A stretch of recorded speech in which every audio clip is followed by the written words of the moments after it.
Ladies and gentlemen, today I want to talk about one of the most powerful transformations you can make. Going from nothing to something. Life is full of opportunities and challenges, and sometimes we find ourselves at a point where it feels like we have nothing. But it is in these moments that our true potential is born. It is when we start from nothing that we have the greatest chance to create something extraordinary. Going from nothing to something is about believing in yourself, harnessing your inner strength, and taking action to turn your dreams into reality. It's about resilience, determination, and an unwavering commitment to success.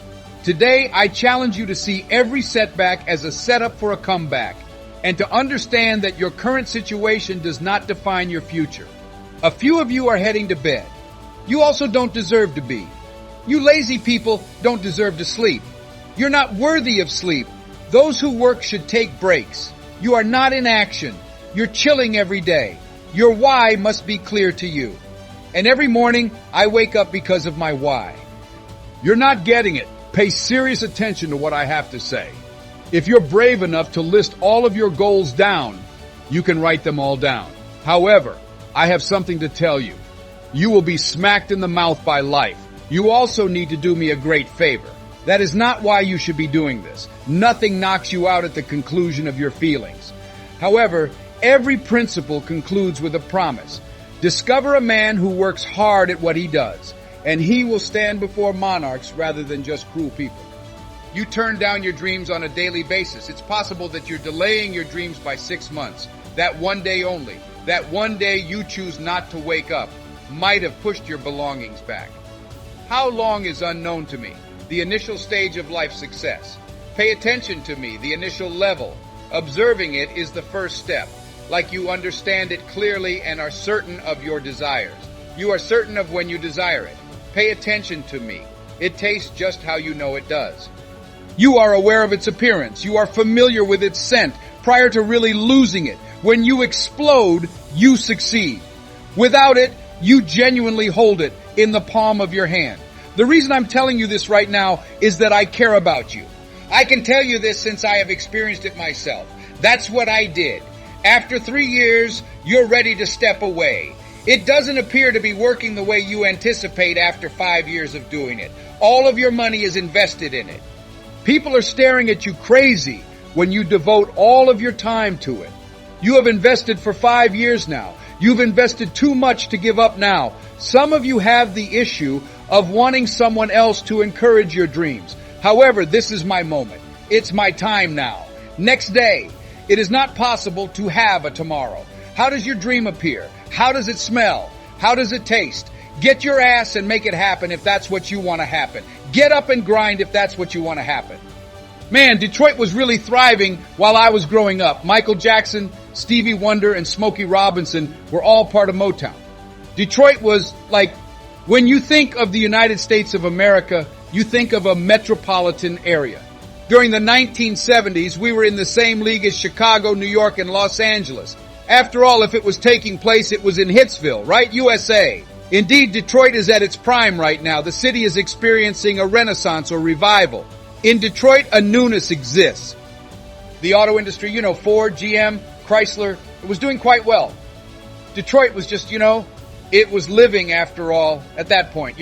Mayor Coleman Young was an African American. Detroit, after all, was a real city. There was a lot going on in the city, really. I recall, when I was a child, it was only a blockage at 7 Mile. The 1970s were a real good time, dude. Just vehicles, kids, and teens just, in the streets, dancing, having fun. African Americans at the time had a middle class, lifestyle. Defense of the Vikings goal line. The center door is a handoff. He moves on now, cuts all the way to the 30 and 40 on his right. He has 2 males who should be in their 40s, 30s, 20s, 10S, and 5S. Incredible. American football was my favorite kind of football when I was younger. I live in Detroit on the block. We are engaging in tackling, two-handed touch, and imaginary football games. Me against the Pittsburgh Steelers and Dallas Cowboys, Man, when I was a child, that was my dream. I wanted to play American football. School was all I wanted to do. To be honest, I attended school because it was required of me. However, I wouldn't say that I was a student at heart or that I was in love with the classroom. But my passion was football. I just did. My passion was that. All I wanted was to play football in the NFL. The explanation for your failure to give each dog your all when you arrive on the field. Because you don't have a reason behind your actions. You do not know why? As soon as I enter the room, I can see some of you. For the most part, I chatted with every one of you when you arrived. Why? Because you're not being serious when I look into your eyes, and I see some of you. When he was little, Eric was your average mama's boy. Vivacious and a leader, even after that. When I was younger, my relationship with my mom was like, amazing. And everyone would always come to our house. We were quite near. We simply shared something akin to an emotional bond. We really did think and behave alike. When I was younger, that was my best friend. At the age of 12, I had a wonderful relationship with my son from the day of his birth. I received some news that, well, I guess you could say forever, altered my life or my upbringing. Eric remarked, "Mom, I have something I want to ask you," when he called me at work. I was hesitant to ask my mother anything at first, but there were some things I saw. I thought that perhaps my aunts and the individuals who were informing me were telling the truth, and that possibility could exist. I started to notice stuff like indicators. Friends from the block began chatting with me. Finally, like I mentioned, I'm not sure, but somewhere between 12 and 13. I don't recall the precise day, but I do recall phoning my mother and saying, "Mom, I have a question for you." "Is Dad my real dad?" he exclaimed. No, that was heartbreaking, my mother told me. And since someone else will share, I would urge everyone to share with their child. And when they hear about it from someone else, it's terrible. I believe my mother had me by mistake, which is why I was behaving foolish, homeless, and a high school dropout. Yeah, after hearing the news, my life did really take a different turn. Yes, you get what I mean when I say that I just kind of went south after that. I pulled away and turned inside. I went to school and basically clowned around, so I didn't really talk to my mother as much as I used to. It was disobedient, nothing that teachers could tell me. I began behaving differently with my father, as in, "Yo, really, you're not my father." Do you understand what I mean? Keep your hands off of me. You are not allowed to touch me. You know what I mean when I say that I was hanging out with more of the tougher guys, more of the guys they would label the gangsters on the block, and it really just kind of went down here. I became really pessimistic afterward. As said earlier, home life changed due to school. My entire existence simply changed and continued. It was a downward trajectory. My parents came from an earlier generation. You're being impolite. You bear the consequences when you disobey the rules. I'm not going to pay the price for nothing. And I recall that when my mother spoke to me, I didn't give her any money. I gave mine. It's just like duh. "Look, your mom's talking to you. Have a seat," my father said. I say to myself, I'm not sitting down. I'm not taking a seat. And then I just remember that after a little back and forth that escalated into an argument, I'm just sort of walking away. He seems to be saying, "No, you're not going to treat me disrespectfully." And I'm thinking, hey, I'm leaving the house on foot. As I was leaving, they told me something like, "You can never come back to this house again if you leave for real." Well, whatever. I'm not coming back, I thought to myself. When you're homeless and live in buildings that have been abandoned, you eat out of garbage cans, or you go to the grocery store and steal food for yourself. It served as a warning, and it says, "Look what you got yourself into, yo, E." You're always bugging your mother, but she has a job and a place to live.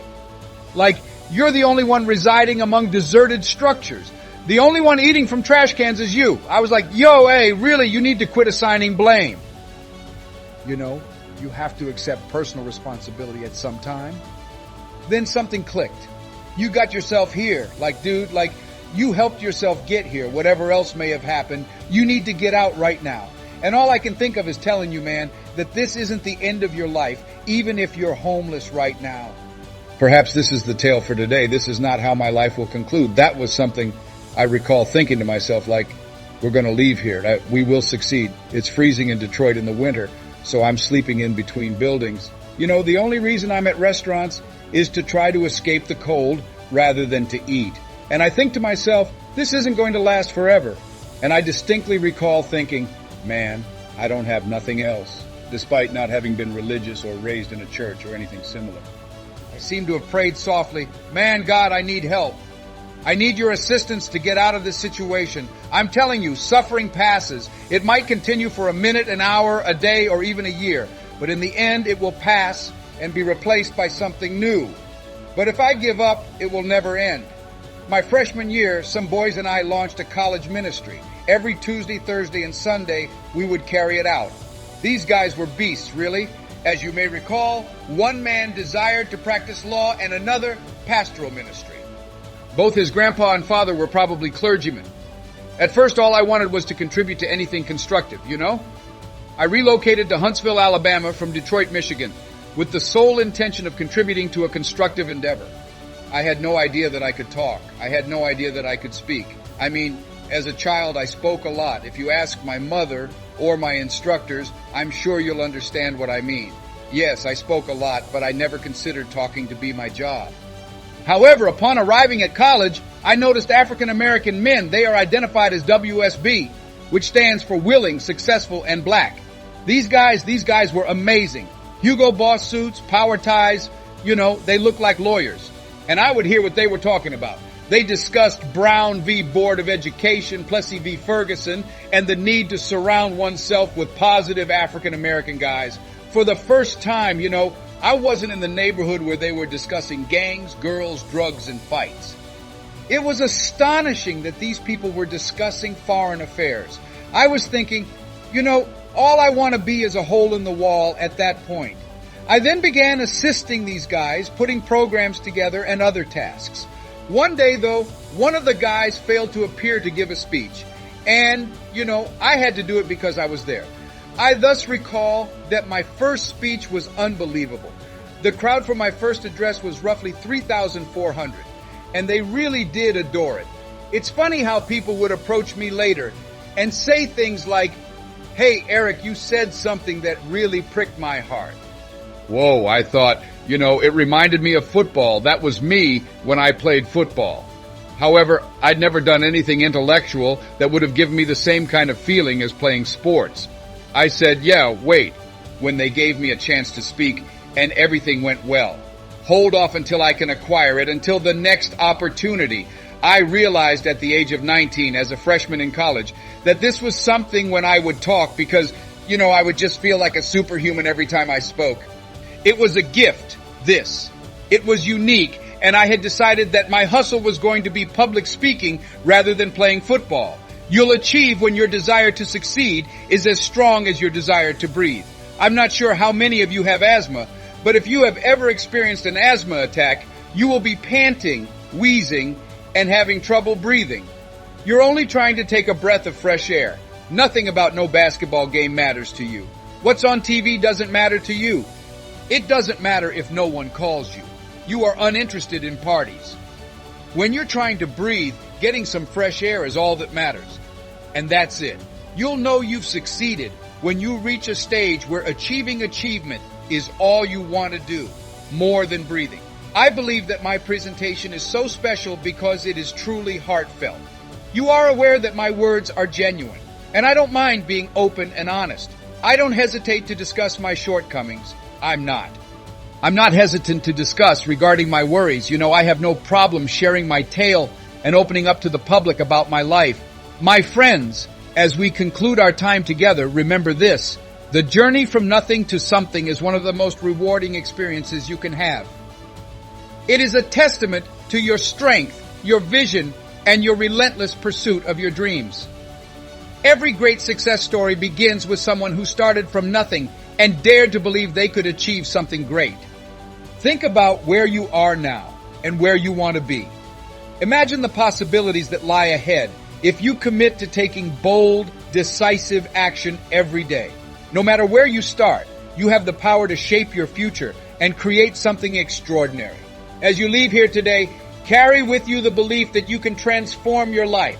Surround yourself with positivity, seek out opportunities to grow, and take consistent steps towards your goals. Remember, the journey from nothing to something is not about having all the answers from the start. It's about having the courage to begin and the determination to keep going. Thank you for being part of this journey of transformation and empowerment. Let's continue to support and inspire each other as we turn our dreams into reality. The time is now. Embrace your potential, take action, and go from nothing to something. You have the power to achieve incredible things. Believe in yourself. Start today and let your journey to greatness begin. You can do it and you will do it. The transformation starts now.